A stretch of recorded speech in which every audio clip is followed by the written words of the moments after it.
Hello again, guys. Today we're going to be replacing all the vacuum lines, the N75 valve, and the little check valve against the firewall here. So here's your N75 valve, and here is the check valve. This little valve here prevents vacuum going back into the N75 vacuum controller. And here is the new vacuum controller, the N75, right there. Little valve, and our 3mm vacuum line and the 5mm vacuum line. You'll need more of the 3mm size than the larger size. So what we're going to do is remove one line at a time, cut it, and replace it with a new line.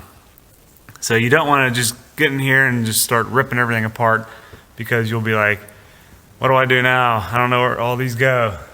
And I'm going to start up here, up front, after I remove this cover. I'm going to start with this line here and just work my way back and remove one at a time and cut the new one to length and install.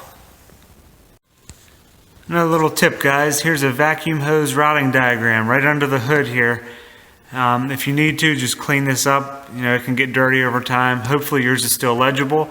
So if you need some assistance, if you get confused, you can look up and figure out where your lines go. Alright, I got the engine cover removed. Gives you easier access. So I'm going to start up here with the vacuum reservoir, this little ball here. So what you're going to need is a sharp utility knife, because you have to cut these old hoses.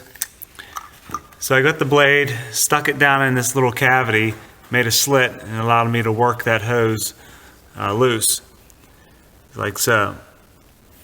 So now that that's loose, I can trace this back along here. There's supposed to be a plastic clip here. This broke off and is long gone. So there's one right here in the back. Just remove that hose out of that there. I might have to get another one for up front here. And it looks like there's one underneath the vacuum pump right there. Just pop that out like so. And then just trace it up along the firewall here. There's another thing here, and it goes right up to this T, this plastic T. Now you can take your knife and make another cut right there and allow you to slide that hose right off. Alright, so I'm going to go ahead and make a little cut here. First off, I'm going to try to see if I can twist this and get it loose. Yeah, there it goes. Sometimes it helps to get in there and actually twist the hose on the fitting. That way it'll break it free. And then try to just wiggle it off here without cutting it. Just be gentle. These plastic fittings can crack. So it is slowly coming off that T there. So you can see that gap there I have in between the hose and the top of that T, that little white part there. The hose is slowly coming off there. So I'm going to continue to work it free. Just keep spinning it and twisting it. There we go. Okay, so I have one section removed. So now what I'm going to do is take this section over here to the workbench and measure it, and then cut my new piece. Alright, so I laid out this long piece of 3mm vacuum line just to show you about how much you need here. So this is almost 10 feet, as you can see. So what you're going to do now is take the line you removed and just line it up here like so, and then stretch it out, and wherever it ends you make your cut. It's pretty simple. So that's what you do throughout the whole process here. And this cuts real easy. You can use a utility blade, even a sharp pair of scissors will work.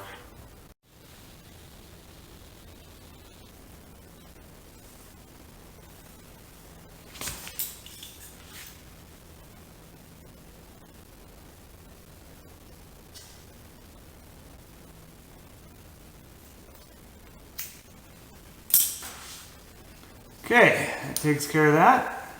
Now we can go ahead and install.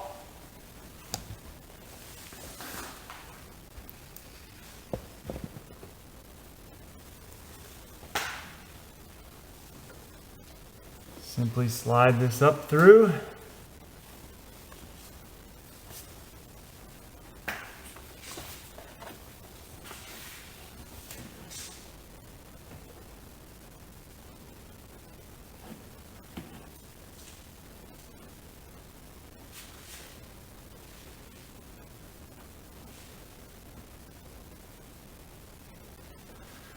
All right.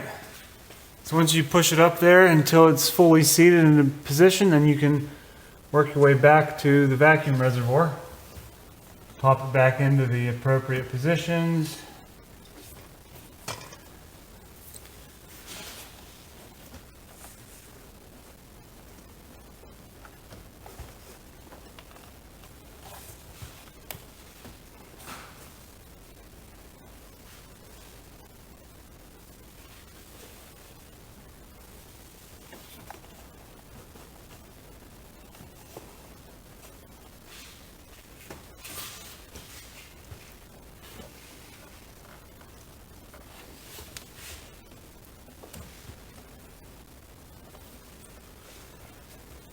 Okay, and then you just slide it right over top of this fitting here.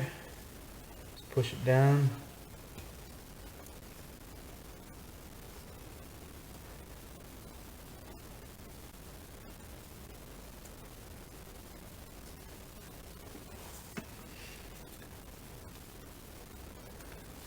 Okay, so that's it for that. That takes care of one hose. So just do that, continue on wherever you want. You don't have to start there, you can start wherever you want to. And just do one piece at a time, take your time with it, be careful with the fittings. And yeah, that's it. These do get old and brittle with age, so be careful. It's a good thing to do this. This car has 186,000 miles on it. And this is my first time doing this, so a lot of these are frayed and they're probably in bad shape, as you can tell here. They don't look very good, and they're weak. If you squeeze on the wall of that rubber hose, it feels pretty darn thin. All right, before I make my first cut of the 5mm hose, you need about 6 feet of it. And you will have some left over, guys. These aren't exactly perfectly what you need, so you'll have some left over. So I'm going to go ahead and make my first cut of the 5mm. This piece I removed goes from the air box down below here up to this T right below here. Alright guys, I'm at the point where I can go ahead and remove this valve. I have all the hoses removed. So now we'll move this connector here. There's a clip on the bottom, you need to push up on it and then just pull straight out and it'll come out like so. You can see that little clip there, so you need to press down on that black plastic piece like that. It will release. And now we can simply remove these two 10mm nuts, and then it'll come right off.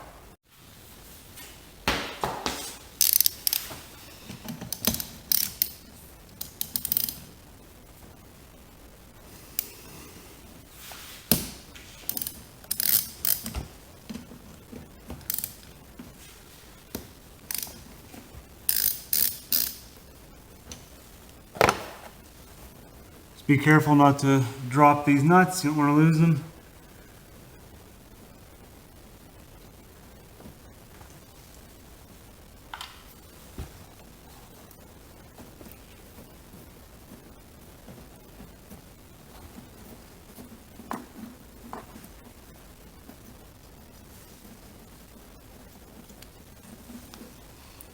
Okay, the valve is off. And we can grab our new valve.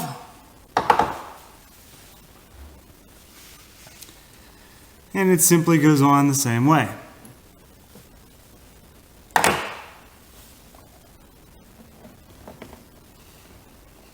Just watch when you go to install it, the back part here wants to move, so you kind of hold that still so these studs don't push out.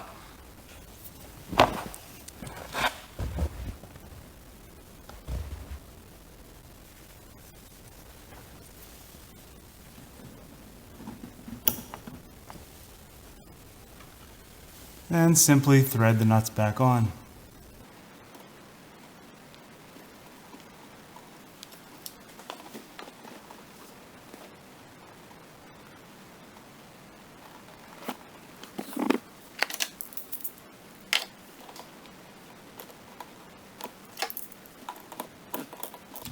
These don't have to be super tight, guys.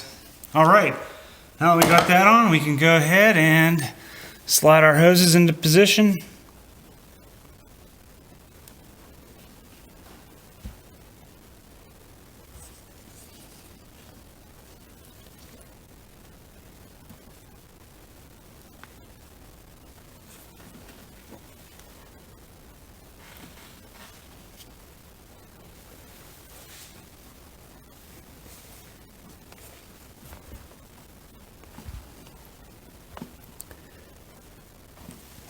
And then last but not least, the connection. You'll hear it click. There we go. That takes care of that. Now I'm just going to continue on with the hose install. Alright, so I'm going to remove this one-way valve here now. It's a little tight back here near this firewall. So this is the short little hose that goes to this T. I already have that removed. So make sure when you install the new one, this can only go in one way. Make sure the white end points towards the N75 valve. This is a one-way valve. Alright, just pulls right off there, like this. And here we have the new one. I'm going to install it into the new hose here. Simply slides right on here like everything else. Just take your time with this whole process, guys. Alright, so I'm just going to leave this other end go for now because I still have to replace this hose. I'm slowly working my way around here. It's a little tight back here, especially near this N18 valve. This is what controls the EGR function. So I'm going to go ahead and start over here next. Alright, so I have one more vacuum line. It's the longest vacuum line. It's a 3mm line. It comes off of the N75 and goes down around behind the N18. And as you can see, mine's frayed up there. And then there's a few little areas where it's held into place on the intake tube. And then down along here, if you see it down here, it runs down to the turbo.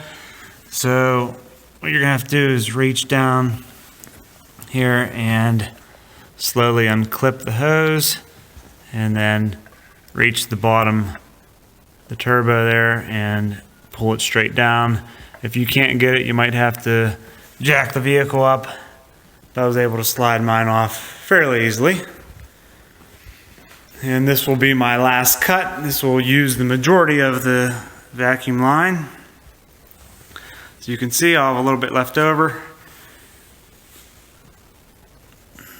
So I'm going to go ahead and make this cut and then install.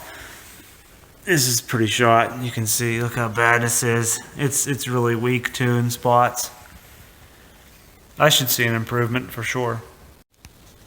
Alright, that completes everything, guys. It all looks pretty good. This was the hardest part back in here, just getting in between here. But with some patience, you can do it. It's pretty simple. Just, you know, cut each hose, measure, and that's it.